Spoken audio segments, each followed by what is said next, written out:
Well, welcome everyone. I just want to let everybody know we are recording this session. We're going to post this online and have this available so that folks can reference it. And we will hold another RFI as well. My name is Cesare Assad. I'm the Vice President of Impact for SAFS. There we go, SAFSF. And I use all pronouns. I'm really thrilled to be here launching this new RFI. And before diving in, I just want to give a shout out to the program team who you'll hear from today, and to our staff, Claire, who's joining us, uh, and Holly, who's here, just for their hard work in really pulling together this request for ideas. This has been a pretty big process for us to roll out. So just really appreciative, and super appreciative to Angie, who will be sharing helpful links and resources throughout the discussion today. Thank you all so much for joining us. The request for ideas, the RFI, is live.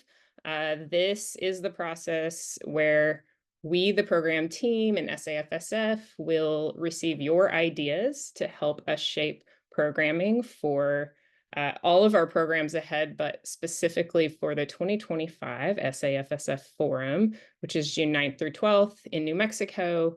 And these ideas will also be part of contributing to the broader program plan for the year. This process actually is replacing our prior request for proposals, which was an annual funder-only request for forum ideas. And a few notes before we kind of get into things, but specifically for the forum, we did want to note that as we receive these ideas, we have specifically built a host committee, and we also have a group of local advisors.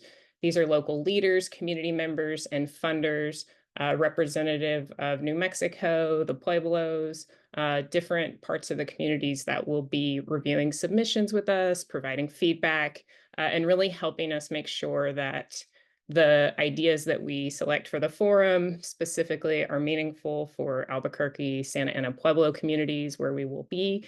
And ultimately, our program team, all of us here, we will ultimately make all the final, decisions about the programs that we're rolling out. But we're really going to be relying on, obviously, the expertise of our wonderful host committee group, and of course, the amazing community of submissions. We've already been receiving some submissions, and just a note that we're reviewing them on a weekly basis. So we're really encouraging folks to go ahead and begin brainstorming and submitting ideas. We're not sort of waiting till the deadline. We're really going to kind of review things as they come in.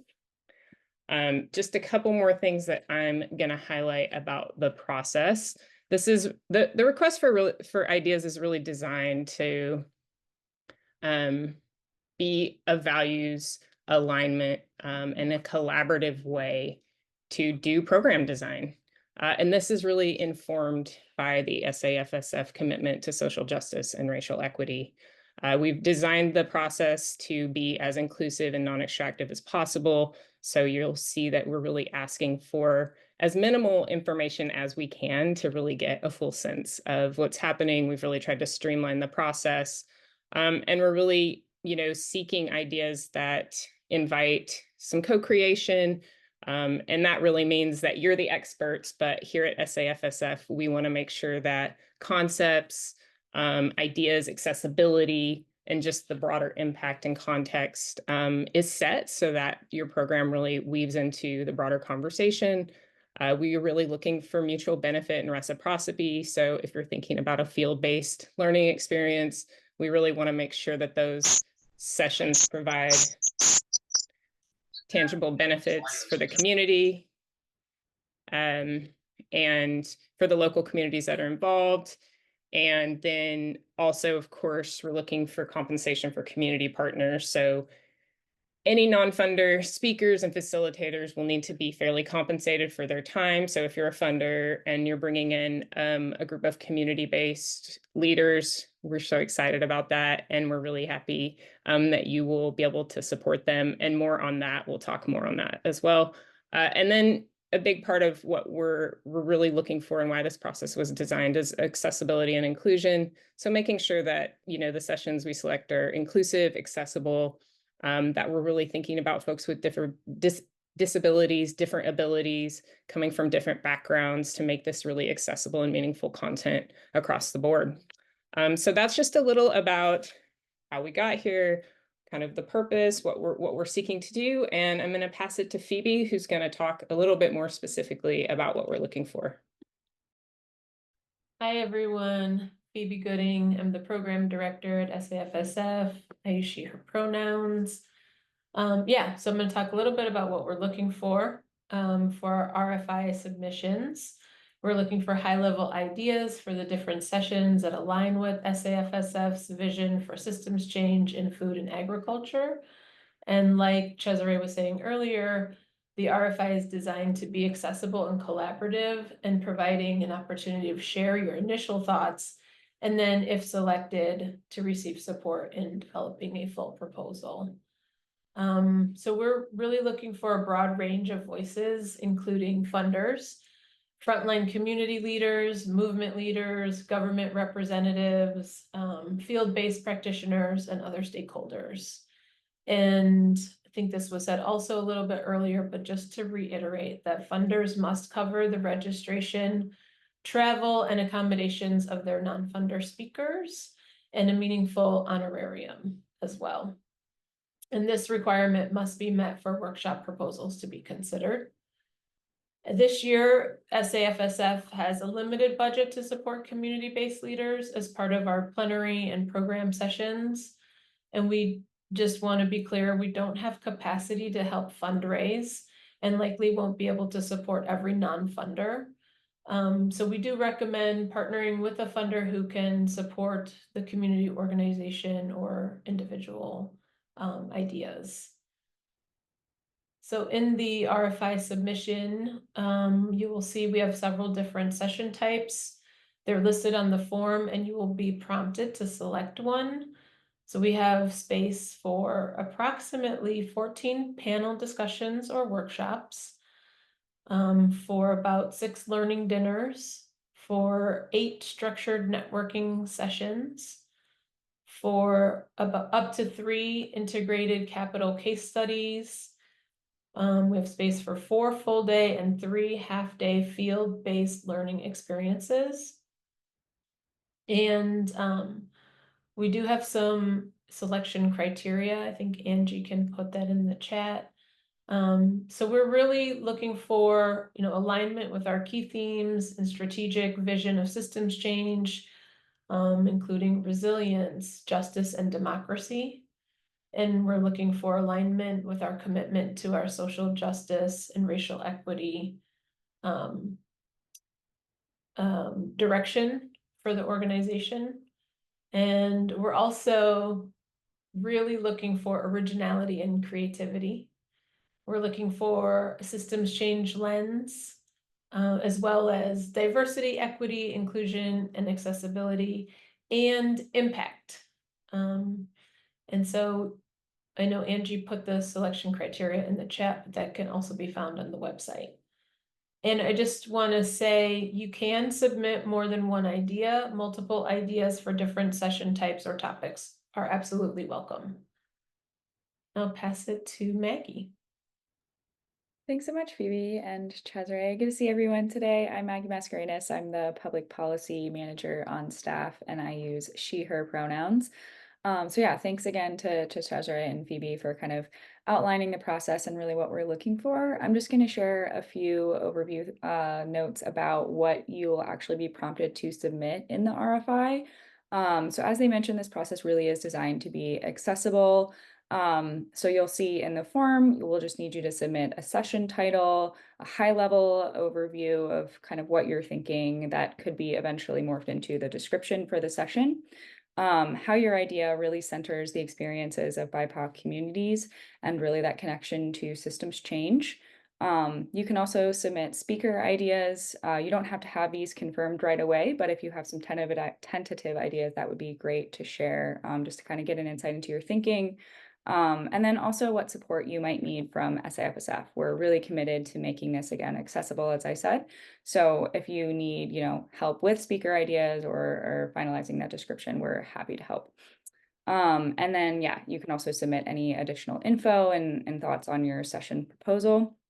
And then Angie's going to walk through kind of upcoming deadlines, but we will be reviewing these submissions in January. And if you are selected, we'll be following up on the 31st. And in that confirmation email, you'll see a few different next steps. One, to schedule an orientation call with us to register for the forum, which will be required for us to move forward with your proposal, to schedule a planning call with your speakers, and that sort of thing. So the communication will be robust, we promise, to make this, again, as accessible as possible. So with that, I will stop there and just turn it over to Angie. Thanks, Maggie. Hey, y'all. Glad to have you here with us today. I'm Angie Boone, Senior Program Associate. And I know we've walked through some of the dates already, but thought it would be helpful to kind of have a visual of some of the highlighted key timeline and deadlines. So as Cesare said at the beginning of the call, the RFI submission deadline for the forum is Sunday, January 12th at midnight Pacific time. And as they said, these submissions are being reviewed as they come in on a rolling basis. And then, as Maggie just said, we will notify you if your session is selected by January 31st.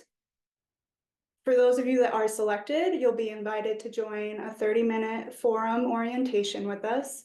And these orientation calls, those will happen between February 1st and March 15th.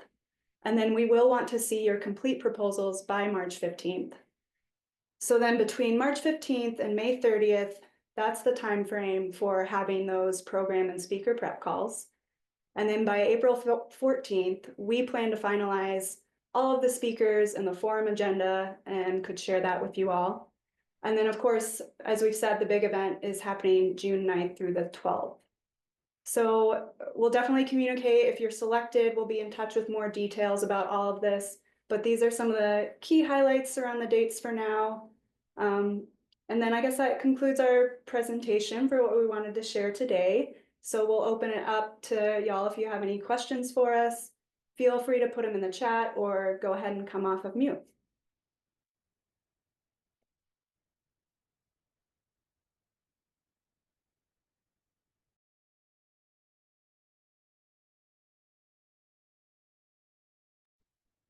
Thank you. I had one question that I just need clarifying.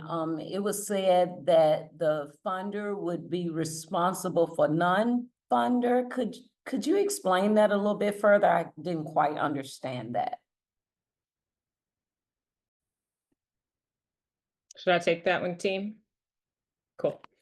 Yes. So if we have a small budget that we're going to be able to source a few ideas, or mostly our plenaries we think from. And if you're submitting an idea, that idea should come with a funder that is supporting and funding that, so that the funder's committed to paying for their grantees, basically. So, and that would be really, and we can talk through kind of what those scenarios could look like.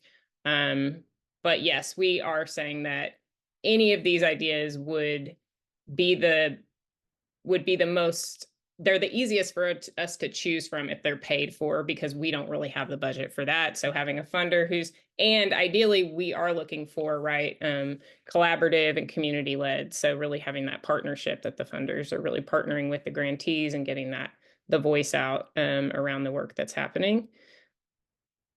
Okay. Thank you. So is it okay for if our organization is sending someone, if their idea got selected, is that okay? Or no, it has to be an outside funder? Meaning, can you all pay for your organization to send it? Yes, if our idea got selected for as either being on a panel or a speaker or something. Yes, if you got selected, could you fund it yourselves? Absolutely, yes. Okay, thank you.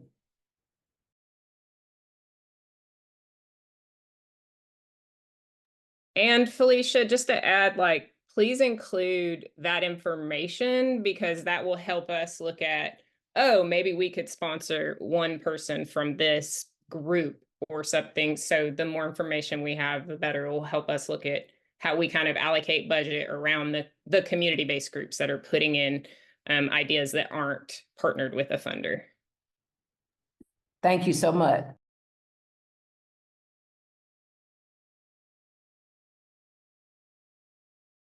Is it Nancy? Yes, that's me. I hope you guys can hear me. Okay, cool. So I think my question would be just to make sure, is the focus on New Mexico? Or for example, if say, for example, the organization that I work for, Solidaridad, a lot of the experiences would be based in Africa. And so I just wanted to check in terms of the content focus, should this really be New Mexico, or is there sort of is it flexible in terms of the areas that can be covered? I think it's quite flexible in terms of the areas being covered. I think what we would be looking for is the connection to the areas of impact and kind of the criteria. So, and I think that's part of the dynamic that could really create an interesting program for folks. So really trying to connect the dots potentially around smallholder farmers, other, community movement-led work that's happening internationally, with sort of collective action that's happening on the ground. I think that's all very relevant. So just making sure that it's aligned with the criteria and all of those other pieces, I think are kind of the key factors that we're looking for. Okay, sounds good. And thank you for that. Maybe just a follow-up question. So would there then be an opportunity for you to fund somebody coming from, say, for example, Southern Africa, or is the funding only from within the US in terms of participation? Would we then be expected to cover the cost? We would not be able to cover the cost of international travel. I think if there was a selection that we selected kind of under the criteria we described, we would be able to provide the same domestic, stipend that we're providing. So the budget would be whatever we have for domestic travel. I'd say so, and that would just be ideally if Solidar's partnering, if ideally they're coming with the funding partnership. So we would still apply the same criteria as we would to a domestic one, and we wouldn't have a different budget for international travel. Okay, sounds good. Thank you.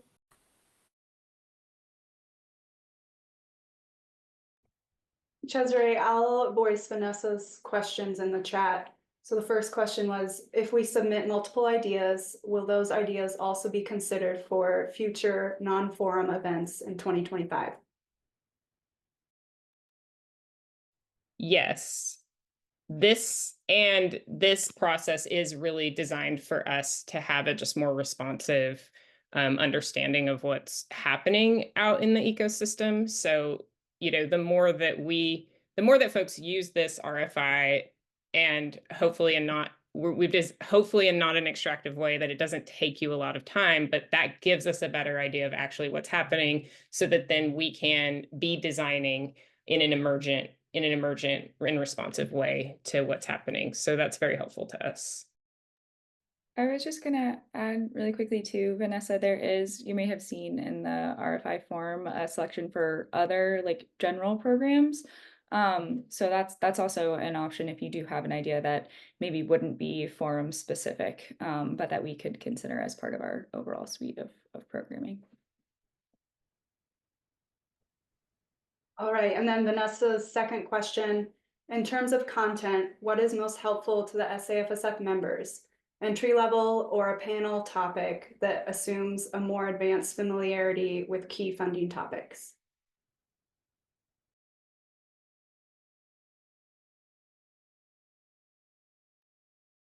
That's a great question. I think that, it kind of depends what you're presenting. I would say probably the latter. A lot of funders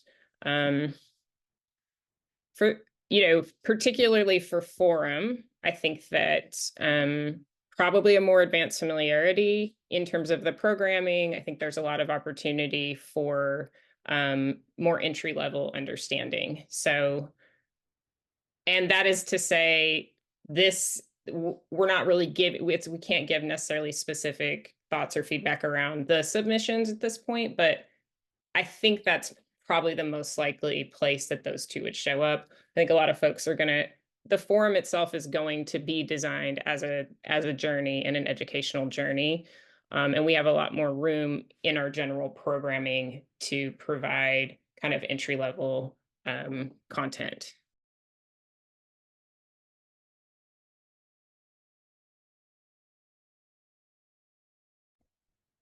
Okay, and then Paul asked in the chat, I have my founded agricultural company. Can I get funding if I submit my proposal?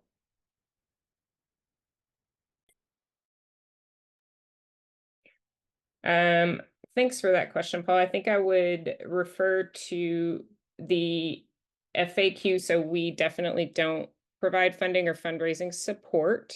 We will look at your proposal, and if it fits our criteria, then that could be one of the proposals that we accept to support at the forum. So that would be the path that would go through once we have a chance to review your proposal.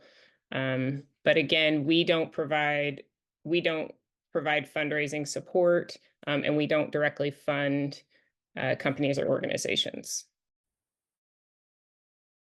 Okay, are there other questions? These have been really great, and really appreciate you all bringing these in. We got a few things we can update our FAQ with, which is something that we will continue to do throughout this process. So as we're hearing from you, as we get questions that come through, we will be updating that. So please, keep an eye on that FAQ. It's a living document. And Angie's posted, we're available at events@safsf.org, so you can reach out to us if other questions come up. I just really appreciate you all for taking the time to be part of this. This is a collective effort. We're really looking forward to your ideas and perspectives and helping to make our next forum a really impactful and inclusive program for all. So once again, don't hesitate to reach out. Thank you so much for joining us today, and wishing you all a wonderful rest of your days. Thank you.